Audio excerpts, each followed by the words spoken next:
Oke, teman-teman, malam ini kita akan membahas sedikit banyak tentang judul yang di-share oleh para tim, yaitu Rest Above the Noise, membangun personal branding pada intinya. Oke, tapi mungkin sebelum masuk membahas personal branding, ya tadi beberapa teman aku japri ya, ternyata mereka ada beberapa poin yang harus saya tambahkan sedikit di materi malam ini, insya Allah gitu ya. Nah, sebelum saya mulai, saya izin memperkenalkan diri dulu. Mungkin banyak yang belum kenal juga di live malam ini. Teman-teman perkenalkan, seperti yang sudah disampaikan Mas Uli juga, Mas Sata juga tadi ya. Nama saya Iqbal Adilas. Background saya, sebelum berbisnis itu saya IT developer, teman-teman. Ya, IT developer yang bekerja di sebuah perusahaan perminyakan hingga akhirnya berbisnis, full time berbisnis sampai hari ini. Gitu. Nah, saat ini saya membersamai Transformate bareng Mas Uli, bareng Mbak Nanisa, Mbak Dewi, di sini juga ada Mbak Mas Sata. Kita membangun Transformate, teman-teman. Transformate ini basics-nya adalah digital services agency. Oke, semua tentang digital yang intinya. Nah, hingga akhirnya punya banyak unit bisnis di dalamnya. Ya, ini izinkan saya kenalin dulu ya, biar teman-teman enak nih ngobrol, ini siapa sih yang ngomong nih di depan gitu ya. Biar kita kenal dulu. Makan karena tak kenal maka tak sayang ya. Oke, di dalam Transformate ada apa aja sih? Oke, Transformate punya beberapa unit bisnis, teman-teman. Ada One Billion Store, ini produk saffron, produk fisik. Ada GSS, Gerakan Support Santri, untuk kita fokus bantu santri-santri yayasan pesantren. Ada untuk self development, ada untuk beasiswa anak SMK SMA sederajat untuk belajar digital, belajar jadi CS dan admin, namanya Ardaya. Ini free gitu ya. Ada Academy, ada buat e-course, ada video, TVC, iklan TV gitu ya, ada branding, logo, dan lain-lain. Nah, ini unit-unit bisnis yang ada di Transformate. Siapa tahu teman-teman yang hadir live malam ini, bisnisnya ada yang ingin dikolaborasikan atau disupport dari salah satu unit bisnis ini, bisa hubungi Mas Uli ya, Mas Uli atau Mas Sata gitu ya. Silakan hubungi beliau-beliau ini untuk kolaborasi hal tersebut. Gitu. Oke. Nah, sebelum mulai, jadi saya cerita bahwa hampir 3 bulan ini saya hampir setiap hari, teman-teman, ngasih free mentoring one-on-one secara personal. Setelah itu saya matiin dulu. Ya, saya kasih free mentoring one-on-one secara personal hampir setiap hari, di mana satu harinya itu sekitar 3-4 UKM. Kita bantu secara personal, Mas Haris. Ngobrol one-on-one. Kenapa personal? Karena biasanya nggak semua orang terbuka soal dapurnya, soal profitnya, soal bisnisnya itu kalau di publik kayak gini. Maka kita kasih akses untuk ngobrol personal bareng saya, Mas Sata, Bu Dewi, dan yang lainnya. Nah, sering berjalan waktu, ada yang kita akhirnya bantu masuk ke dalam bisnisnya, ada yang kita kasih solusi aja. Dan menarik ya teman-teman, ternyata ada 3 masalah aja, ada 3 problem aja yang menentukan bisnis itu bertumbuh atau enggak. Yang akan saya bahas di pembukaan malam ini. Gitu. Dan teman-teman kalau ingin, mungkin ada yang ingin di free mentoring juga, ingin dibantu juga, di sini ada Bu Dewi gak ya, Mas Uli? Ada ya? Nanti bisa Bu Dewi bantu chat di kolom chat, gimana caranya untuk teman-teman yang hadir di malam ini ikut free mentoring, belajar one-on-one secara personal. Gitu ya. Kita lanjut. Nah, seiring berjalannya saya bantu klien-klien saya hingga omsetnya tumbuh dari puluhan juta ke ratusan juta gitu ya, dari yang omsetnya 10 jutaan hingga akhirnya jadi ratusan juta juga, saya bikin formula namanya Transformate Waste, teman-teman. Apa itu? Ini sebelum kita masuk ke personal branding ya, saya kenalin formulanya dulu biar teman-teman sevibrasi soal bisnis dulu. Ya, ini fondasi dasarnya. Jadi gini, masalah bisnis pada ujungnya hanya 3 hal ini, teman-teman. Apa itu? Yang pertama, kompetitif, yang kedua, customer experience, yang ketiga, lean operation. Saya nggak bahas yang kanan, karena ini soal team building. Oke, saya bahas yang 1 sama 2. Kita bahas yang tengah dulu. Seringkali kita punya produk, kayak tadi siang, saya baru mentoring salah satu klien, di mana produknya cukup terkenal waktu saya kuliah, karena dia bidang IT juga, saya juga kenal, mungkin Mas Uli juga tahu nama brandnya. Ya, brandnya cukup premium di dunia IT, tapi saat kita ketik di Google, sama sekali nggak ada muncul produk dia. Saat saya berperan sebagai user, mencari di Google, sama sekali nggak muncul produk dia. Dan itu jadi masalah. Masalah di tengah adalah, seringkali kita sebagai pebisnis nggak bisa membuat calon pembeli ketemu sama produk kita. Contoh nih, Mbak Yanti jual apa ya? Jual durian Jangan durian deh. Jualan apa contohnya? Mbak Yanti jualan apa Mbak Yanti? Mbak Suci. Ditulis kolom chat ya. Sirup jahe merah. Nah, sirup jahe merah. Contoh ya. Nah, saat kita ketik di Google, jual jahe merah, jual jahe merah di Depok misalkan. Mas, coba dicek, muncul nggak produk kita? Kalau nggak muncul, artinya saya nggak beli ke Mbak Yanti. Saya beli ke orang lain yang muncul di sana. Mbak Yanti nggak jadi pilihan saya. Nah, itu yang terjadi sering kali di banyak UKM kita gitu ya. Produknya nggak muncul dalam pilihan, makanya wajar nggak dibeli. Oke, itu kalau bahas soal produk. Nah, kita akan bahas soal personal branding. Gimana caranya menyiasati hal tersebut disiasati agar produknya maju, orangnya juga maju, teman-teman. Oke, saya bahas setengah dulu aja, sisanya nanti ya, di frame mentoring aja. Nah, kenapa harus personal branding? Coba di sini, yang sudah bangun personal branding di sosmed, tolong tulis di kolom chat, saya sudah bangun personal branding di mana? Di IG, Facebook, atau di mana? Tulis di kolom chat. Oke, bantu saya agar saya bisa tahu sejauh apa topik yang saya bahas ke teman-teman ya. Kenapa harus personal branding, teman-teman? Karena gini, kalau kita kuatnya di produk saja, poin pentingnya adalah saat, contoh Mas Uli kuatnya di produk aja. Ya, Mas Uli terkenal dengan produk A. Saat Mas Uli gesel produk, agak susah untuk jual produk lain. Tapi saat Mas Uli dipercaya sebagai pebisnis, sebagai orang yang jual produknya bagus, mau jual produk A, mau jual produk B, insya Allah mah orang sudah trust. Dan itu yang kami lakukan, teman-teman. Oke, makanya tadi banyak unit bisnis di bawah Transformat, karena di dalam Transformat itu cukup dipercaya untuk melakukan hal tersebut, menjalankan bisnis tersebut. Gitu. Nah, tapi malam ini saya nggak akan banyak bahas tentang Transformat ya, sekilas saja. Saya akan banyak bahas tentang apa yang bisa saya bantu untuk teman-teman yang hadir di live malam ini. Nah, nih Mbak Yanti, personal branding di status WA dan IG, personal branding di IG dan Facebook, IG dan status WA, Google My Business, Mbak Suci. Wah, keren-keren, berarti sudah pada aktif ya, bangun aktivitas untuk online selling dan personal branding. Oke, selanjutnya kita mulai dengan ini dulu. Please siapin catatan teman-teman. Oke, coba di kamera tunjukin dong catatannya. Mas Uli, mohon dicek nih siapa yang nggak nunjukin catatan.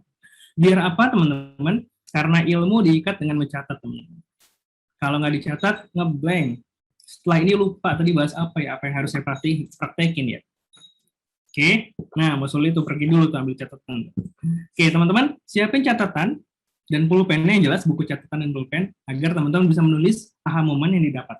Nggak mesti semua, aha momen ini adalah hal-hal penting yang menurut teman-teman bisa diinstal saat ini juga, dipraktikkan saat ini juga di bisnis Mbak Suci, Mas Bram, dan yang lainnya. Clear ya? Oke, Mas Aris, catatannya Mas Aris. Oke, kita mulai. Oh, keren Mas Aris. Kita mulai dengan, oh di sini ada Mas Rauf juga ya. Halo Mas Rauf. Oke, kita mulai dengan passion ekonomi. Ada yang tahu passion ekonomi itu apa? Oh, ada Mas Arif juga. Bantu ditulis di kolom chat dong yang tahu. Teman-teman, yang aktif nanti insya Allah ada hadiah dari Mas Ulin nih. tolong ditulis di kolom chat kalau ada yang tahu. Ya. Passion ekonomi, belum ada yang respon nih. Saya skip dulu ya. Passion ekonomi itu adalah era selanjutnya dari gig ekonomi. Di mana sederhananya passion ekonomi adalah di mana orang sekarang trust levelnya ke orang lain, bukan ke brand, bukan ke produk. Contoh gini, Mas Aris atau Mas Uli kalau nyari handphone baru atau gadget baru, validasinya di mana? Nanya langsung ke toko, pilih-pilih di toko, atau nonton review YouTube dulu? Nonton review YouTube. Nonton review YouTube dulu. Good. Thank you Mas Aris. Bisa di-mute lagi bantu Mas Uli biar nggak bocor. Nah, tadi Mas Aris menjawab dengan menonton review YouTube dulu untuk memvalidasi sebuah produk itu bagus atau enggak. Dan saya pun gitu ya, saya nonton review kendaraan gitu ya, mobil, ini bagus nggak nih merek ini, fiturnya bagus nggak? Nah, di mana itu namanya passion ekonomi teman-teman. Di luar negeri sudah berjalan lama gitu ya. Passion ekonomi ini menggeser banyak model bisnis. Salah satunya kampus. Orang trust levelnya bukan ke kampus lagi. Orang buat belajar jago fotografi, jago videografi, udah nggak ke kampus lagi teman-teman. Kemana? Ke orang yang ahli langsung. Siapa sebut nama yang ahli lah di fotografi dan videografi. Dia memilih buat belajar langsung ke orang yang ahlinya.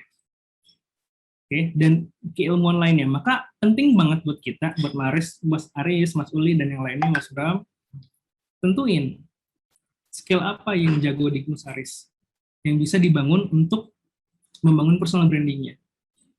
Oke, karena era kedepannya akan menjadi passion ekonomi salah satunya. Pentingnya personal branding nih, aku cerita. Jadi, personal branding ini nggak cuma buat pebisnis, teman-teman. Wah, nih Mbak Nilam bilang, the passion economy is a new way for individual to monetize their skills. Good, Mbak Nilam ya. Personal branding ini nggak cuma untuk pebisnis, teman-teman. Aku punya klien dan lagi jalan ini, aku punya klien kepala desa yang lagi dibangun personal branding. Untuk apa? Salah satunya untuk naik level, naik jabatan selanjutnya. Yang kedua, untuk membangun trust kepada masyarakatnya. Karena program-program yang disampaikan beliau akan lebih mudah diterima oleh masyarakatnya saat personal brandingnya terbangun dengan baik. Nah, jadi nggak cuma pebisnis, kepala desa, dan yang lain-lainnya pun pemerintahan, politik butuh personal branding. Oke, ya Mas Atta nih ya, kita punya beberapa klien di dunia politik juga gitu ya, dan sangat perlu membangun personal branding. Jadi kalau teman-teman tahu ilmu personal branding, itu bisa digunakan untuk apapun sebenarnya. Ya, oke, ini passion economy. Jadi tadi Mbak Nilam bilang, cara baru untuk seseorang memonetize skill-nya. Karena trust level seseorang sekarang di orang lain, bukan di toko langsung, kayak tadi beli HP, gadget, ya nonton YouTube dulu, reviewnya bagus. Oke, kita masuk ke topik utamanya. Sebentar. Oke. Salahnya kita di bisnis, entah dengan personal branding or enggak, kita berpikir gini, lebih banyak prospek sama dengan lebih banyak penjualan. Oke, bener nggak statement ini? Tolong bantu dong di kolom chat. Kira-kira statement lebih banyak prospek sama dengan lebih banyak penjualan bener? Saya kasih study case. Jadi yang saya ceritakan semua di live malam ini study case semua teman-teman ya, bukan kira-kira, bukan katanya. Ini sudah pernah kita lalui semua. Ntar saya belum tentu kata apa nih Mbak Hapsari benar. Oke, belum tentu. Iya, tapi hasilnya tidak sama besar, Mbak Yanti. Good. Nah, oke. Jawabannya adalah belum tentu, teman-teman. Jadi kita punya study case langsung, kita punya klien. Kalau saya sebut namanya, pasti sebagian 80% dari yang hadir live malam ini pasti tahu namanya gitu ya. Dia punya database email, Mas Uli. Itu 30 ribuan email, dan punya 6.000 buyer aktif dengan harga premium. Di momen itu beliau launching produk, harganya murah gitu ya, nggak seharga produk sebelumnya, dijual di blast ke 34.000 database-nya WA atau email. Tahu gak kira-kira penjualannya berapa, teman-teman? Ada yang bisa ditebak? By the way, judul produknya, topiknya itu di luar sebelumnya. Coba tulis ke kolom chat. Kira-kira kalau kita jualan produk baru di blast ke database 34.000, email dan WA itu lebih dari 34.000 kalau nggak salah waktu itu. Kira-kira closingnya berapa sih? Bisa debak nih, di note sama Mbak Nadita sama Mas Uli nanti. Paling 10%, Mas Aris. Oke, ya presentasinya rata-rata gitu ya kalau jualan ya 10% ya. Yang lain, berapa kira-kira? Beliau namanya cukup besar. Kalau saya sebut namanya pasti teman-teman kenal. Bukan kenal, tahu gitu ya nama beliau. Mungkin pernah nonton di YouTube atau di sosmed. Ya, database-nya banyak, saat dijual pakai ads atau organik dengan produk baru, dengan database yang banyak, kira-kira penjualannya berapa? Paling 10% nggak tahu. Oke. Ternyata teman-teman, closing rate-nya itu 0 sama sekali. Plus minus 3%. Ya, Mas Syarif nih, digital marketer juga nih. Closing rate-nya 0%. 0, nggak ada yang beli sama sekali. Padahal produknya murah dibanding produk sebelumnya. Kenapa? Jawabannya adalah, yang pertama ini. Kita mulai dari nomor 2 dulu. Produk market fit. Produk yang beliau jual, itu nggak dibutuh-butuhin banget sama marketnya. Dia nggak validasi dulu marketnya butuh apa enggak, teman-teman. Oke. Dikira butuh sama beneran butuh beda. Sekarang nanti kita bahas ya di slide akhir Gimana cara validasi hal tersebut ya? Karena seringkali kita ngerasa gini, ini beberapa nih yang datang di free mentoring Transformate. Dia ngerasa produknya paling bagus, paling keren, tapi kok nggak laku? Pertanyaannya, marketnya butuh nggak? Dia seorang coach, Mas saya punya formula Mas, untuk public speaking. Dijual belum? Udah Mas. Coachingnya berapa? Nggak ada Mas. Dijual berapa? Banyak. Banyak banget Mas. Tapi kenapa nggak laku? Padahal produknya bagus banget. Bagus menurut siapa? Bagus menurut marketnya atau menurut dia? Ya. Oke. Jangan sampai kita terjebak bagus menurut kita teman-teman, bukan menurut market kita. Market kita butuh nggak? Clear ya? Nah, yang selanjutnya, kualitas prospek. Kualitas prospek ini sangat penting. Nanti aku bahas juga deh, gimana caranya memfilter prospek yang anti freebies nanti. Oke, ada namanya 1000 true fans. Ini mungkin sebagian sudah tahu juga ya. Baik, ini riset langsung by Kevin Kelly. Apa itu 1000 true fans? Kita bahas soal tadi yang sama seperti sebelumnya, di mana mindset yang salah membutuhkan jutaan pengikut atau puluhan ribu email subscriber untuk menjadi sangat sukses. Kayak tadi, dia punya 34.000 database email, ya. Terus punya lebih dari itu, saya lupa WA-nya berapa, pokoknya di atas 34.000 dan jualan hasilnya nothing. No. Kenapa? Karena somehow nggak butuh sebanyak itu untuk punya recurring income yang besar. Gimana caranya? Yang benar kayak gimana? Untuk melakukan hal yang di atas itu pertama butuh waktu, sulit, dan random, dan kalau momentumnya sudah lewat, ingat momentum nggak datang 2 kali, ya. Momentum itu dibentuk, bukan ditunggu, bukan dicari. Kalau momentumnya lewat, akan hilang. Contoh nih, waktu itu lagi zamannya minum jeruk lemon, jeruk, apa sebutannya ya? Air jeruk itu ya, air jeruk kayak Jennifer ya, jeruk nipis keras dan yang lain, atau enggak sempat rame Milo gitu ya, Miloan franchise Milo gitu ya, rame di momentumnya. Tapi kalau setelah momentumnya lewat, sepi lagi teman-teman. Oke, nah momentum ini, pure lemon Mas Arif. Momentum ini nggak datang 2 kali. Masalahnya siapa yang ngambil duluan, gitu ya. Nah, kalau punya banyak subscriber, punya banyak pengikut, itu bukan strategik teman-teman. Itu cara aja. Semua orang udah tahu caranya. Kalau punya itu pasti menang. Tapi masalahnya gimana caranya tanpa punya 1 juta followers, punya banyak puluhan ribu pelanggan, bisa dapat ratusan juta per bulan. Ya, ada geng yang gitu. Banyak teman-teman. Oke. Dan itu saya temuin langsung di lapangan ya, study case nih. Jadi semua yang saya ceritakan ini by study case.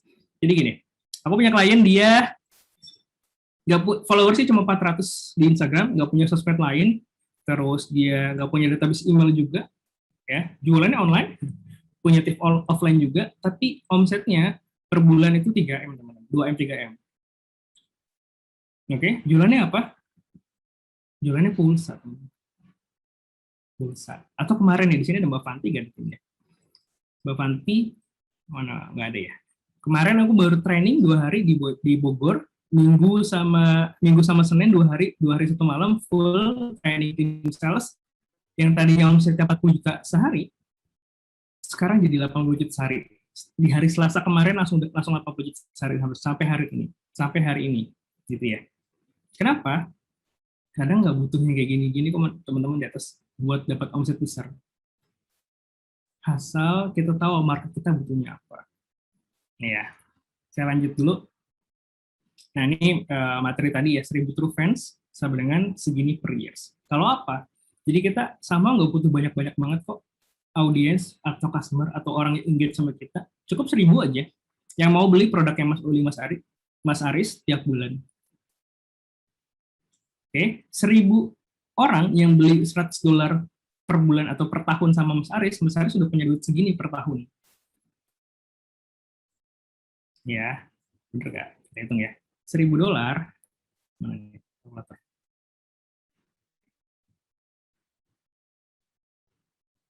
Nih, $1.000, mana tadi? 1.000 kali 100, berapa tuh Mas Aris? 100.000. Oke. Nah, jadi ini metodenya Kevin Kelly, di mana nggak butuh kok banyak-banyak banget followers buat bisa hidup nyaman, aman, tentram. Ada beberapa coach yang saya kenal yang bukunya sangat laku, beliau juga bilang, saya nggak butuh banyak banget audiens, nggak butuh banyak-banyak banget pembeli, cukup 100 dia bilangnya 100 bahkan bukan 1000, 100 aja yang mau beli tiap bulan. Dan sampai hari ini, dia fokus memaintain 100 orang itu. Dan gayanya Transformate di sini dia Mas Elang juga dia tahu. Transformate ini fokus memaintain orang-orang yang sesuai aja. Yang nggak sesuai kita nggak masuk, nggak kita maintain hanya orang-orang yang sesuai intinya. Yang benar-benar mau bareng kita, yang benar-benar mau bayar kita. Makanya kita nggak main dengan banyak orang, kita main dengan sedikit orang yang mau rutin melakukan hal ini. Oke? Ya. Maksudnya apa? Daripada menjangkau semua orang, nih nggak salah kalian. Kita harus berusaha menjangkau audiens terkecil yang layak dan menyenangkan mereka dengan penuh perhatian dan sepenuhnya sehingga mereka memberitahu orang lain. Nah, intinya kalau orang itu puas sama servisnya Mas Aris, dia akan ceritain ke orang lain betapa bagusnya Mas Aris. Transformate ini jalan mostly dengan referensi Mas Aris. Dengan referensi. Kita nggak bangun iklan, kita nggak bangun yang lain-lain. Dan alhamdulillah omsetnya dan targetnya cukup besar. Nah, kita bahas perusahaan gede gimana? Perusahaan gede itu enggak. Airbnb. Ada yang tahu Airbnb? Dia bilang, ini kata dia bukan kata saya, dia bilang kita hanya fokus memaintain 100 customer yang sangat cinta sama kita. Kita nggak peduli 1 miliar, 1 juta lainnya. Kenapa? 100 customer ini yang kita maintain dengan baik, yang kita puaskan, dia yang akan promoin kita, dia yang akan ceritain kita kemana-mana Mas Aris. Clear ya? Dia akan promoin kita, dia akan cerita. Maka kita fokus manage yang 100. Kenapa nggak 1000, Mas? Kenapa nggak 1 juta? Kalau yang 100 aja nggak puas, apalagi yang 1 juta, apalagi yang 1000. Di-maintain, dibahagiakan, dikasih feedback, dikasih hadiah, dikasih ucapan. Gimana? Mau dapat 1000, kalau 100 aja nggak bisa. Dibahagiain. Kalau 5 aja dibahagiain nggak bisa, Mas Aris. Customer-nya. 10 aja skip mulu, nggak pernah bahagia. Nggak akan achieve 1000-nya. Maka buat dapat 1000 orang yang dibahagiakan oleh kita, fokus bahagiannya di bawahnya dulu. Kalau di dunia startup, ada namanya istilahnya small viable audience. Audiens yang kecil. Oke, yang mau bayar lebih.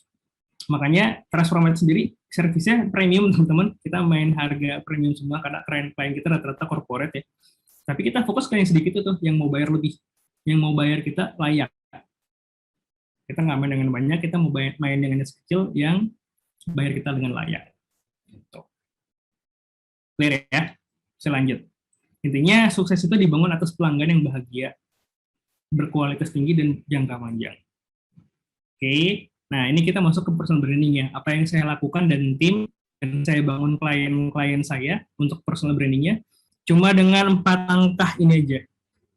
Oke, sebelum masuk sana, teman-teman, kalau kata Gary V, attention is new currency. Perhatian itu adalah alat tukar baru, teman-teman, Mas Aris. Jadi kalau orang nggak tahu Mas Aris siapa, Mas Aris bahkan nggak bisa menceritakan dirinya siapa, orang nggak akan percaya sama Mas Aris. Jadi saya sebutnya Mas Aris karena dia nongol ya videonya. Maka penting buat kita untuk mengclearkan, menjelaskan Mas Elang nih siapa sih sebenarnya? Mentor pebisnis, ya mentor yang kayak gimana? Bedanya sama yang lain gitu misalkan. Mas Elang nih guru nih ya, teman-teman bisa belajar sama beliau juga. Oke, nah kita lanjut. Ini yang saya lakukan untuk achieve omset walaupun di kondisi pandemik, Transformate tetap jalan ya dengan personal branding yang sederhana, di mana kita nggak main dengan banyak orang. Ingat teman-teman, gayanya kita fokus bangun branding, saya fokus bangun branding dan puaskan dan bahagiakan orang-orang yang sedikit ini. Tapi mereka mau bayar lebih. Oke, small available audience, saya fokus bahagiakan mereka yang sedikit yang mau bayar lebih. Yang mau bayar premium. Clear ya? Nah, di sini teman-teman, ini bisa nggak Mas diterapin sama produk fisik? Bisa banget. Ini udah kita terapin kok teman-teman di produk fisik beberapa klien kita. Ya, clear ya. Jadi kalau teman-teman bilang produk fisik nggak bisa, sangat bisa. Fisik paling memungkinkan sebenarnya buat pakai metode ini. Jadi jangan sampai teman-teman masuk gini. Kalau fisik ada resikonya adalah komoditas, di mana produk kita mirip-mirip sama sebelah, akhirnya orang lihat harga. Wah, harga sabunnya Mas Uli sama Mas Aris lebih murah Mas Uli dengan beli ke Mas Uli. Orang lihatnya harga, bukan value. tolong dicatat, kalau orang datang ke teman-teman karena harga, kalau orang datang ke kita karena harga, mereka akan pergi karena harga masalah. Kalau saat dapat harga yang lebih murah, dijual sama Mbak Ajeng, udah kan akan pindah ke Mbak Ajeng. Kalau orang datang ke kita karena pelayanan, dia akan pergi juga karena pelayanan kita berubah. Nah, kalau orang datang ke kita karena value, dia akan bertahan sama kita karena value juga. Dan dia akan pergi kalau value kita berubah. Maka, kalau kita pertahankan value, harga sama pelayanan sama di bawahnya itu tak terlihat, teman-teman. Oke, harga nggak jadi komoditas lagi, nggak jadi pilihan. Oke, lanjut ya. Nah, ini yang saya lakukan untuk membangun personal branding-nya. Tadi pertama saya fokus ke audiens yang sedikit. Selanjutnya saya melakukan segmentasi, Mas Aris. Segmentasi orang-orang yang layak. Orang-orang yang benar-benar mau jalan bareng, orang-orang yang benar-benar mau jadi klien, jadi peserta, jadi member, orang-orang yang mau dididik, jadi reseller, jadi agen, dan seterusnya. Oke, segmentasinya gimana? Gunanya apa segmentasi? Contoh gini, pindahin lead-nya, lead itu calon prospek, leads ya, kurang S. Calon prospek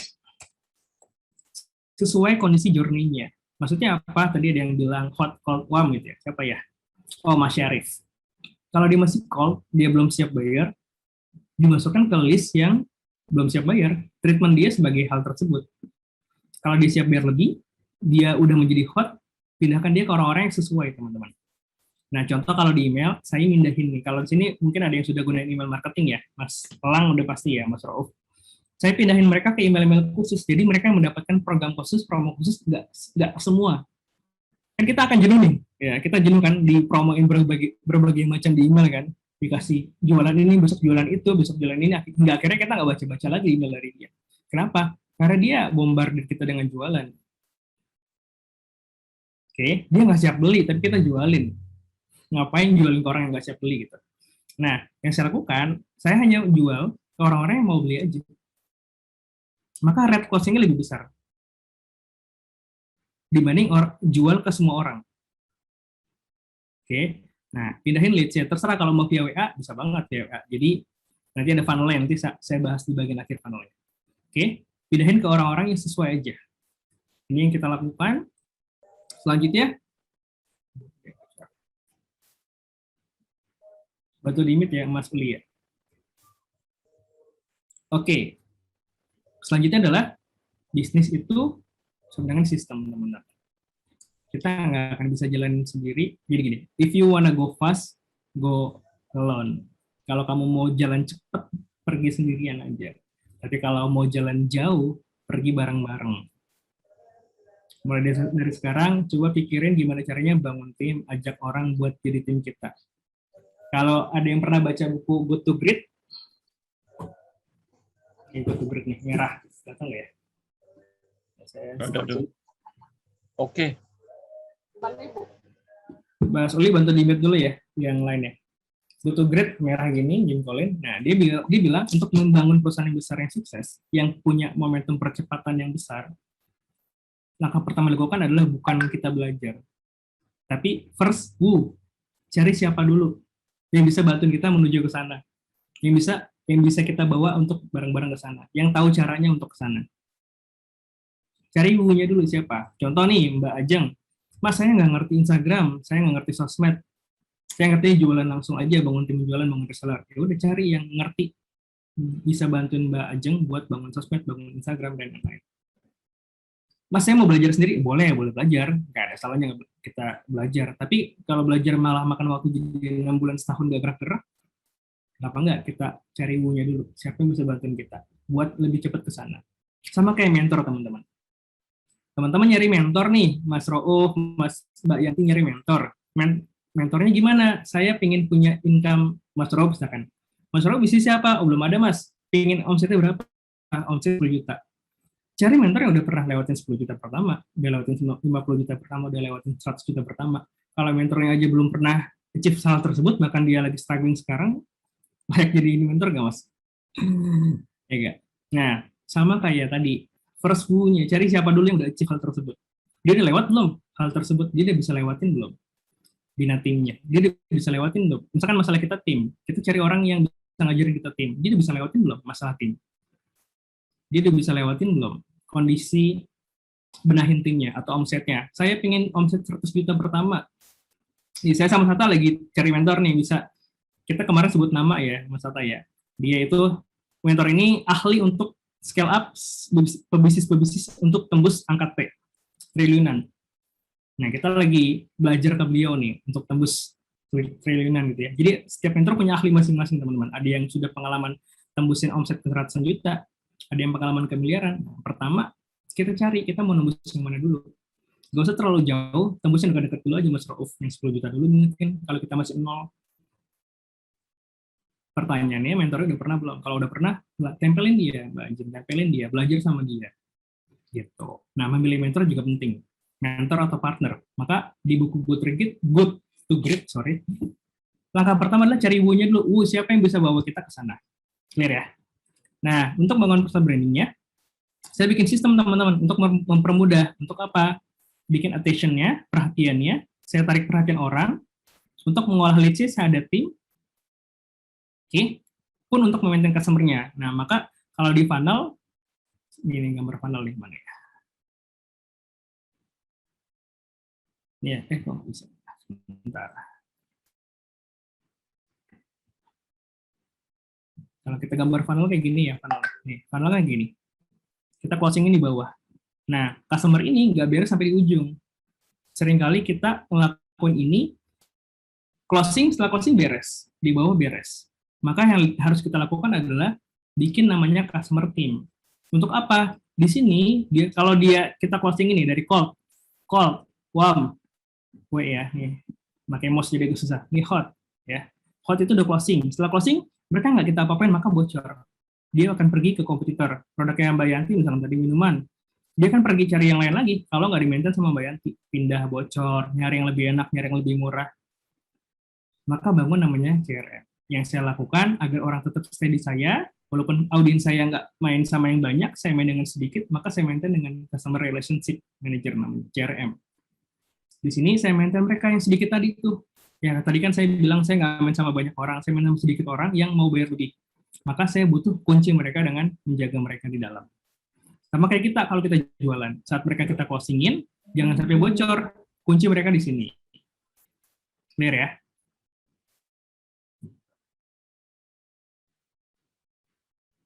Oke. Jadi, fokusnya membangun aset digital bukan untuk menjangkau semua orang, tapi mendapatkan perhatian untuk orang yang mendapat perhatian agar orang itu mau menyimpan kita lebih lama, mau ingat kita lebih lama. Wah, kalau ingat Telegram, ingat Mas Elang, ingat Herbal, ingat Mas Aris. Maka clear, Mas Aris sama Mas Elang mau dikenal sebagai siapa? Ahlinya Herbal, Mas Aris nih, ahlinya Telegram, Mas Aris nih, gitu ya.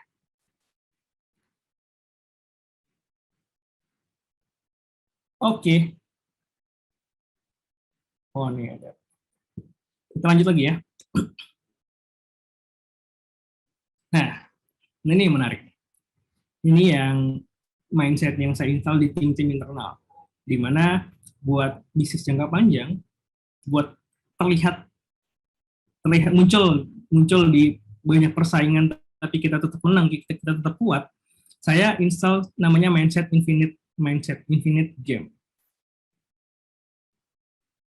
Yang pada akhirnya saya bersaing sama dia di industri yang berbeda. Walaupun contoh gini, saya jual jasa, Mbak Yanti jual jasa, Mas Uli jual jasa. Walaupun jasanya sama, tapi saya tetap bisa ambil market teman-teman tanpa bersaing harga sesuai yang Mas Uli sama Mbak Yanti jual. Saya tetap bisa ambil market premium, harga premium, tanpa bersaing harga. Gimana caranya? Saya install mindset ini, teman-teman. Apa itu infinite game, infinite mindset? Saya mulai cerita dengan, jadi di tahun 1968, itu ada perang antara Amerika dan Vietnam. Oke, hingga akhirnya memakan korban 10.000 sampai 100.000 jiwa, teman-teman. Korban yang meninggal, korban jiwanya. Tapi setelah bertahun-tahun jalan, kenapa walaupun teknologinya Amerika lebih jauh lebih maju, jauh lebih teknologinya lebih tinggi dibanding Vietnam. Vietnam kala itu masih tertinggal teknologinya. Kenapa bisa mereka menggempur balik Amerika? Karena beda mindset, teman-teman. Amerika mindset adalah yang penting menang dulu, yang penting bisa ngalahin dia. Sementara Vietnam mindsetnya adalah bukan menang duluan, tapi siapa yang bisa paling bertahan atau menjadi yang terakhir bertahan, yang paling lama bertahan. Sama kayak bisnis. Nanti saya kasih study case. Sama kayak bisnis. Jadi bukan siapa yang menang duluan, tapi siapa yang bisa menjadi yang terakhir bertahan di pertandingan tersebut. Bukan yang menang duluan, bukan yang paling jago, bukan yang paling cepat, tapi siapa yang bisa bertahan lebih lama. Karena bisnis bukan soal menang kalah. Siapa yang bisa bertahan paling lama antar kompetisi. Contoh study case-nya nih. Ada yang tahu ini? Oke, ini adalah yang kiri iPod, yang kanan adalah Zune. iPod keluaran Apple, di mana waktu itu belum ada iPhone di sini ya. Apple mengeluarkan iPod untuk menggunakan mendengar musik. Lantas Microsoft mengeluarkan Zune yang teknologinya di atas teknologinya fiturnya di atas si iPod. Apa yang dilakukan tim Apple? Dia nggak fokus nyaingin Zune, teman-teman. Dia nggak fokus nyaingin Mas Aris di Microsoft buat ngalahin teknologinya, enggak. Apple fokus mengalahkan dirinya yang sebelumnya. Apa yang bisa saya improve? Apa yang bisa saya lakukan untuk jadi lebih baik? Bukan ngalahin si Microsoft. Hingga akhirnya, Apple nggak bikin iPod lagi. Apple bikin bikin iPhone. Apple bikin iPhone. Hingga akhirnya saat iPhone lahir, dua produk ini udah nggak relevan karena di iPhone udah ada alat buat dengerin musik. Dua produk ini udah nggak berjalan lagi karena lahir iPhone. Nah, metode infinite mindset ini saya install di tim dalam persaingan juga dengan kompetitor. Bukan soal menang duluan, bukan soal siapa yang menang, siapa yang kalah duluan, siapa yang bisa ngambil market duluan, tapi siapa yang bisa memuaskan market lebih lama dan bertahan lebih lama. Wah, subscriber Telegramnya Mas Aris banyak banget, 10.000. Jago nih closingnya, belum tentu juga. Berapa lama dia bisa bertahan memanage itu? Gitu, clear ya? Ini kita lakukan di klien kita install kayak tadi yang aku ceritain, dia punya email banyak, email subscriber 34.000, WA-nya lebih dari itu, nggak hosting satupun. Karena apa? Karena dia fokus ngelakuin kesalahan tadi kita sebut ya. Dan yang penting jalan dulu, yang penting menang dulu. Bukan memanage customer, bukan memaintain customer. Untuk muncul, tadi kan tema kali ini adalah rise above the noise ya, muncul di kepisingan intinya. Lagi bising kita muncul gitu, lagi banyak produk serupa kita muncul. Salah satunya adalah kita punya mindset ini, teman-teman. Pakai nggak, Mas? Kan kadang kita sering sepelein ya mindset ya, Mas. Mas Uli ya, kita sepelein mindset. Padahal ini penting, dong. Ya, aku ketemu banyak owner yang omsetnya gede-gede. Kalau mindset salah, mindset berantakan, bisnisnya nggak kemana-mana kok. Ini saya temuin langsung di lapangan. Karena hampir setiap hari kita ngobrol sama owner-owner, sama CEO yang kita bantu bisnisnya. Dan study case langsung. Ya, saya ulangan lagi, jadi semua yang saya ceritakan malam ini adalah based on study case yang kita kerjain langsung di lapangan. Oke, intinya fokus optimalkan kualitas prospek. Memahami prospek itu lebih penting karena mengoptimalkan pelanggan yang puas lebih penting. Jadi, kalau prospek kita nggak puas, bisnisnya nggak akan besar. Nah, selang. Nggak akan kemana-mana. Nah, itu yang ketiga.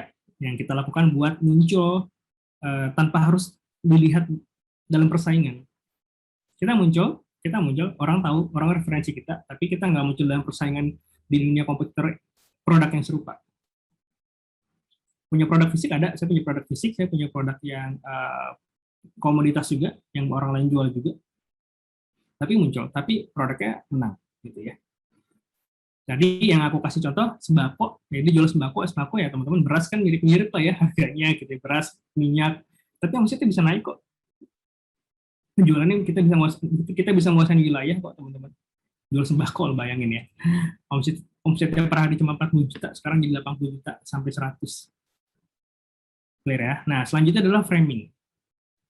Nah, framing ini yang bikin makin kelihatan personal branding kita, makin kelihatan kita bedanya dengan yang lain. Framing itu apa? Dengan mudah menjawab Mas Elang, Mas Syarif, atau Mas Aris itu mau dilihat sebagai apa sih? Seperti apa sih?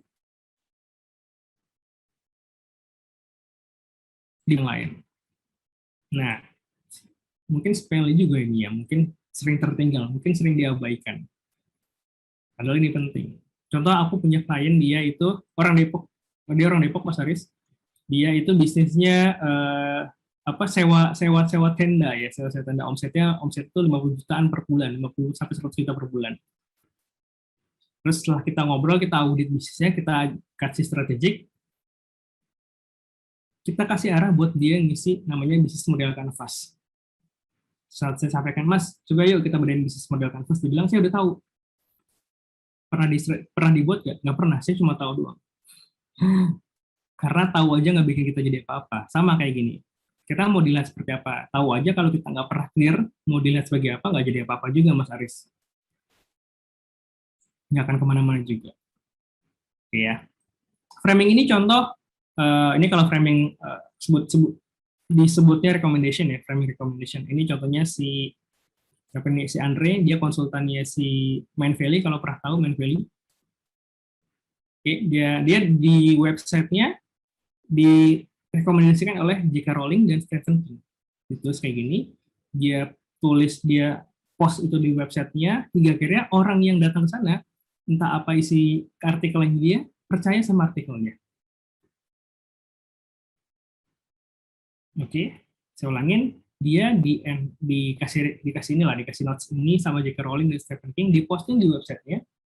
Walaupun artikelnya di biasa aja, saya juga udah baca gitu ya, tapi jadi menarik karena orang sudah melihat, J.K. Rowling rekomendasiin dia nih, tulisannya bagus, dia ahlinya bisnis, hingga akhirnya orang percaya. Itu framing, salah satu konsepnya. Nah, sekarang gimana caranya bikin framing tanpa kayak gini? Itu waktu saya ada di notes nih sama Mas Uli ya, gak banyak lagi.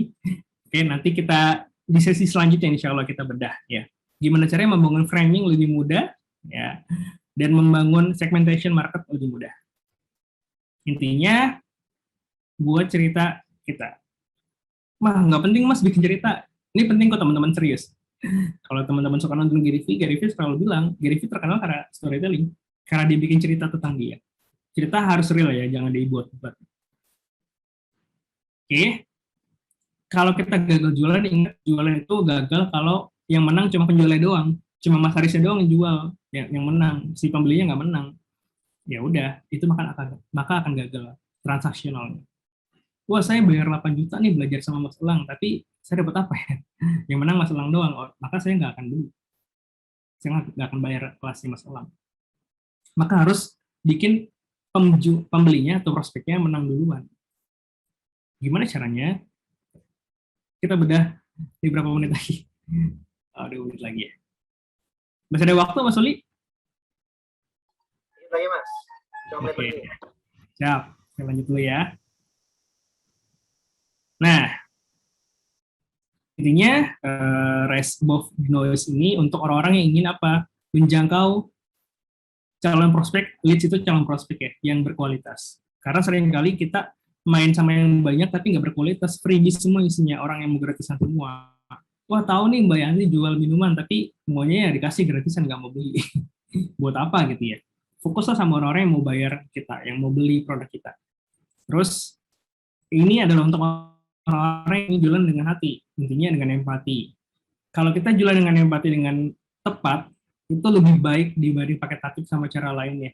Karena saat Mas Uli bisa menyentuh hatinya, maka dompet itu terbuka Mas Uli.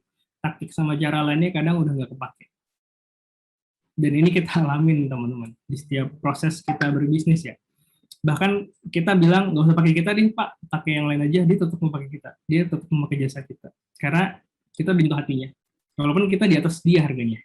Di atas yang lain harganya. Ini kejadian banget. Baru minggu ini juga kejadian. Ya, kita bantu klien, harga kita lumayan, dia tetap mau pakai jasa kita. Padahal kita sudah bilang, nggak apa-apa nih, saya kasih strategiknya, silakan eksekusi dengan yang lain, Pak. Kita bantu aja. Ternyata dia tetap mau sama kita. Karena apa? Karena saya gunain metode ini. Oke, level loyalitas. Saya cerita dikit. Ada 3 jenis level loyalitas. Mangga kalau mau tulis, silakan tulis. Kalau Anda mengikat orang lain dengan uang, di mana gaji, kerja, atau transaksional, kalau ketemu Mas Aris intinya dapat duit, maka orang itu akan pergi ninggalin kita karena uang juga, teman-teman.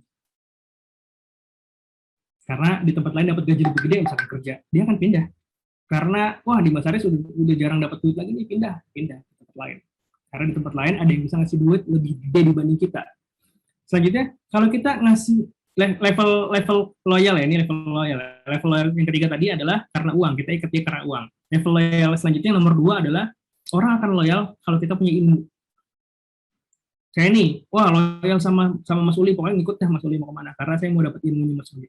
Tapi saat saya dapat ilmunya yang saya mau dan saya ngerasa sudah setara sama Mas Uli, saya akan pindah, saya akan cari orang lain. Dan ini normal manusia. Ini yang kedua.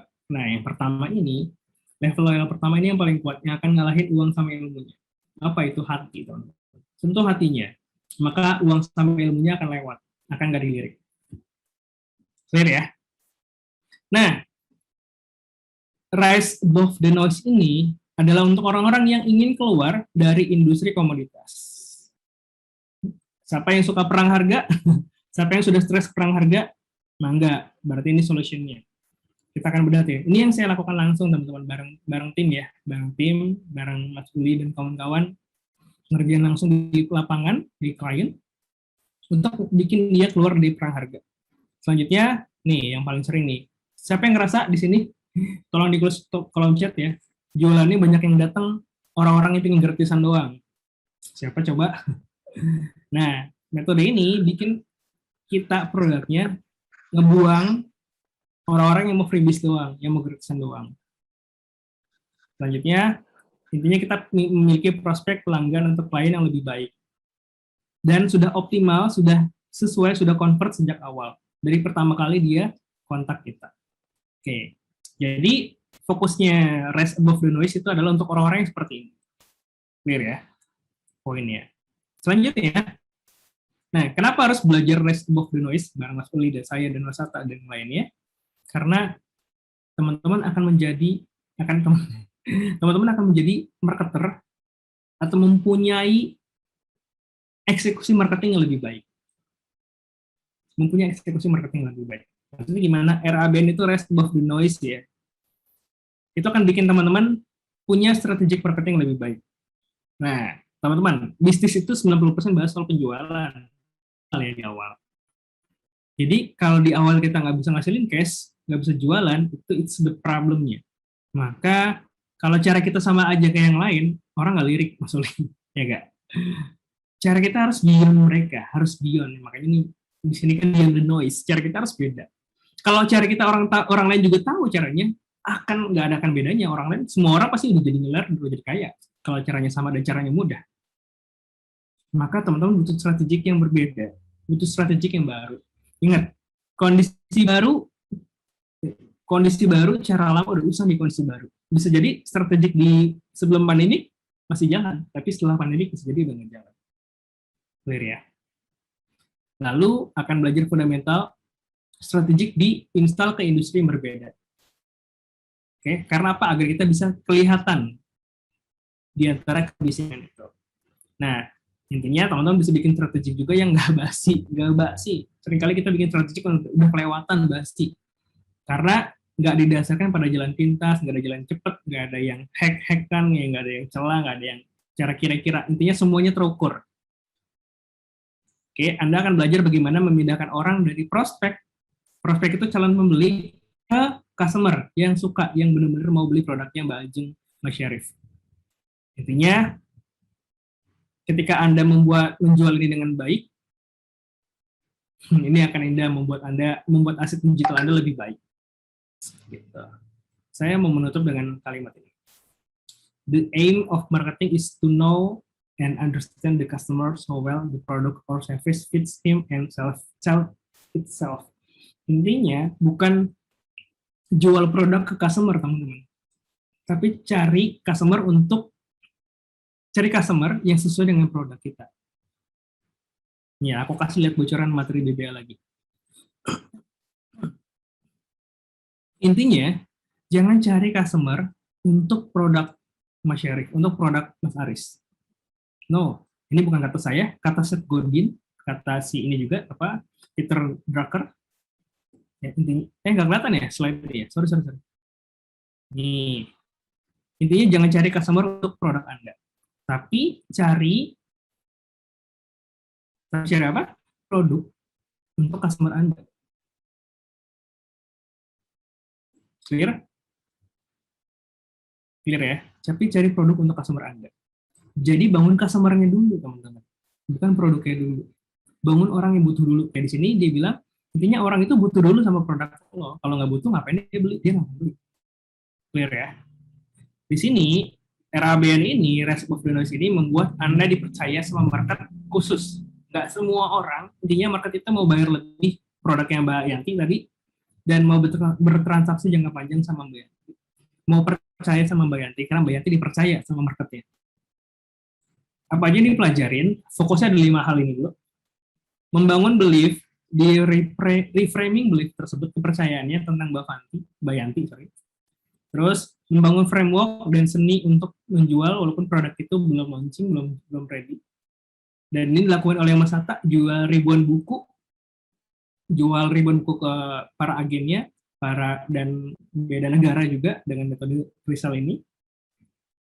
Intinya yang ketiga adalah bikin konten reframing lagi, agar bikin konten yang Mbak Ajeng posting, Mas Syarif posting di status WA itu bisa bikin orang percaya sama Mas Ajeng dan Mbak Syarif. Mas Syarif ya, Mbak Ajeng. Yang keempat adalah bangun traffic sama funnel. Nah, yang kelima uniknya, saya tambahin, orang mikirnya funnel tuh kayak gini doang ya. Saya bikin funnel. Apa jualan? Ya kelihatan di layar ya, funnel ya. Jualan dari sosmed, masukin traffic ke sini, orang beli, beres. Lama betul ya prosesnya. Ada cara agar kita dapat cash di awal dari sini. Di awal kita udah dapat duit, di sini udah dapat duit, di sini dapat duit lagi. Gimana caranya? Saya sebutnya namanya new game plan, new funnel game plan, funnel technical baru. Kayak kalau funnel yang lama tadi, dari cold, pindahin dulu ke warm, pindahin dulu ke hot. Gimana caranya dari cold, udah bisa nawarin produk, bisa dapat cash dari dia langsung. Saya bahas di new game plan funnel. Oke, ini materi yang akan dipelajarin di Rise Above the Noise. Nah, ini judul dari Mas Uli, Masya Allah ya. Oke, selanjutnya berapa sih buat belajar hal tersebut? Ya, murah teman-teman. Dari Mas Uli, Mas Uli bilang, Mas Iqbal kita bantu orang gitu ya, kita bantu teman-teman buat belajar dapat akses lebih murah gitu. 99.000. Oke, wah menarik nih misalkan ya.